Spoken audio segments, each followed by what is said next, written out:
নিজেদেরকে আত্মরক্ষা করতে শুধু মানুষেরাই জানে না, বরং প্রাণীরাও জানে। আসলে প্রাণীরা নিজেদের আত্মরক্ষার জন্য এমন সব বিশেষ অস্ত্র ব্যবহার করে যা মানুষেরও কল্পনার বাইরে।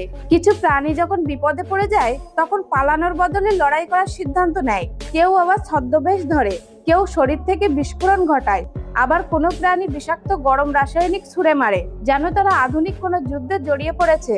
নিজের জীবনকে বাঁচানোর জন্য আপ্রাণ চেষ্টা চালিয়ে যায় আর এমন এমন অদ্ভুত কৌশল বেছে নেয় যা বর্তমান বিজ্ঞানীদেরকেও অবাক করে দেয়। হ্যাঁ বন্ধুরা, আজকের ভিডিওতে আমরা দেখব প্রাণী জগতের এমন কিছু অদ্ভুত আত্মরক্ষার কৌশল যা দেখলে আপনিও অবাক হতে বাধ্য হবেন। নম্বর 1, মিমিক অক্টোপাস। এই অক্টোপাসগুলি গভীর সমুদ্রে শুধুমাত্র রং বদলায় না, বরং নিজেদের আকার আচরণও পুরোপুরি বদলে ফেলতে পারে। যখন কোনো শিকারী এদেরকে আক্রমণ করতে আসে তখন এরা মুহূর্তের মধ্যে নিজেদেরকে অন্য কোনো বিষাক্ত প্রাণী রূপে সাজিয়ে ফেলে। মানে এরা সামুদ্রিক সাপ, লাইন ফিশ বা ফ্ল্যাট ফিশের মতো প্রায় 15টি প্রাণীর নিখুঁত সাজে অভিনয় করতে জানে। এদের এই অদ্ভুত ছদ্মবেশ দেখে পাশের প্রাণীরাও এদেরকে দেখে বিপজ্জনকভাবে এড়িয়ে চলে যায়। আসলে এরা জানে নিজেকে রক্ষা করতে, মানে কোন শত্রুর সামনে কোন রূপ ধরলে কাজ হবে। শত্রু মাছের সামনে এরা সাপের রূপ ধরে যাতে মাছেরা ভয়ে পালিয়ে যায়। নম্বর 2, বোমারু বিটল।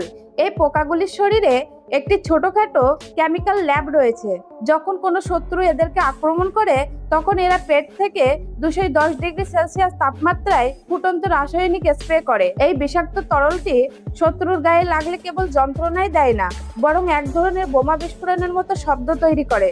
এদের পেটে দুটি আলাদা থলিতে থাকা রাসায়নিক মিশিয়ে একটি শক্তিশালী তরল তৈরি করে, আর কামানের মতো স্প্রে করার ক্ষমতার কারণেই পাশের প্রাণীরা এদেরকে এড়িয়ে চলে। এছাড়াও এরা পিঁপড়েদের মতো ক্ষুদ্র শত্রুদের হাত থেকে বাঁচতে শিকারীকে অসাধারণ গতিতে লাথি মারতে পারে। সারা বিশ্বে এদের 500টিরও বেশি প্রজাতি রয়েছে। Number 3, Hornet Lizaad. মরুভূমির এই টিকটিকিটি দেখতে অদ্ভুত পাথরের মতো হলেও এদের আত্মরক্ষার কৌশল বেশ ভয়ঙ্কর। যখন এদেরকে শত্রু আক্রমণ করে তখন এরা নিজেদের চোখে সূক্ষ্ম রক্তনালী থেকে তীরের মতো রক্তের পিচকারি ছুঁড়ে মারে।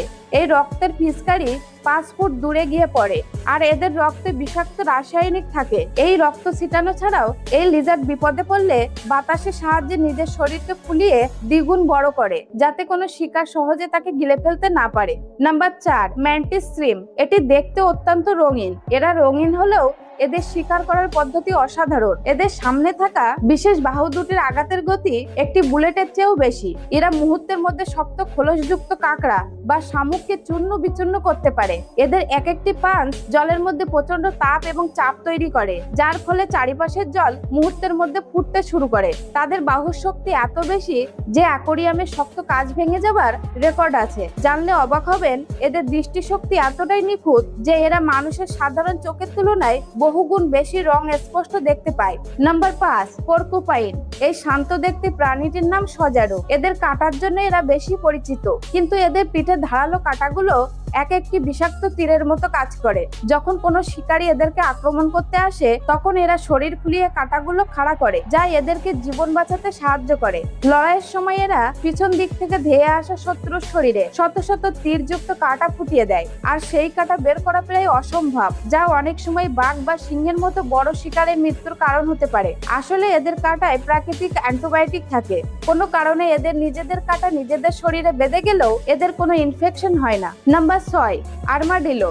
এই এক অদ্ভুত প্রাণী যাদের শরীরে শক্ত খোলস দিয়ে ঢাকা। বিপদ দেখলে এরা নিজেদেরকে গুটিয়ে একটি শক্ত ফুটবলের মতো গোল হয়ে যায়, যা এদেরকে শিকারের হাত থেকে রক্ষা করে। এদের শরীরে এই সেন্সর এতটাই মজবুত যে এটি অনেক সময় শিকারী প্রাণীর কামড় এমনকি বন্দুকের গুলির আঘাত থেকেও নিজেকে রক্ষা করতে পারে। এদের শরীরকে গোল বলের মতো বানিয়ে উঁচু পাহাড় বা ঢালু জায়গা থেকে মুহূর্তের মধ্যে গড়িয়ে পালিয়ে যায়। এরা একমাত্র স্তন্যপায়ী প্রাণী যাদের শরীরে এমন প্রাকৃতিক পরত রয়েছে। Number 7, hagfish. সমুদ্রের তলদেশে থাকা এই অদ্ভুত প্রাণীটি দেখতে অনেকটা ইলের মতো হলেও এদের আত্মরক্ষার কৌশল বেশ অদ্ভুত। যখনই কোনো শিকার এদেরকে আক্রমণ করে তখন এরা মুহূর্তের মধ্যে এক ধরনের বিশেষ তরল পদার্থ নির্গত করে। এদের শরীর থেকে নির্গত পিচ্ছিল পদার্থে সংস্পর্শে আসা মাত্রই কয়েক লিটার জল ঘন আঠালো জেলিতে তৈরি হয়। এই পদার্থের কারণে শিকারী প্রাণীর ফুলকা বা শ্বাসতন্ত্র প্রায় বন্ধ হয়ে যায়, ফলে তারা নিঃশ্বাস নিতে না পেরে হ্যাকফিশকে ছেড়ে পালিয়ে চলে যায়।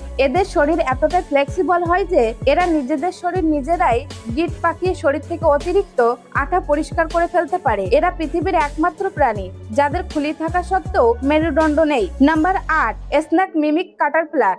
এই অদ্ভুত শুঁয়োপোকাটি দেখতে সাধারণ মনে হলেও এদের আত্মরক্ষার কৌশল অত্যন্ত নিখুঁত। যখনই এরা বিপদ মনে করে তখনই এরা এদের শরীরের সামনের অংশ এমন ভাবে ফুলিয়ে রাখে যা দেখতে বিষধর সাপের মাথার মতো মনে হয়। এদের এই নিখুঁত অভিনয়ের কারণে শিকারী পাখিরা এদেরকে সত্যিকারের সাপ ভেবে ভুল করে। পাখিরা জীবন বাঁচাতে সেখান থেকে দূরত্ব সরে পড়ে। এমনকি শিকারীদেরকে বিভ্রান্ত করতে এরা মাঝে মাঝে সাপের মতো শরীরকে দুলিয়ে আক্রমণ করার ভঙ্গি করে। তবে সাপের মতো এই অংশটি আসলে এদের শরীরের কোনো গুরুত্বপূর্ণ অংশ নয়, বরং এটি কেবল একটি ছদ্মবেশ।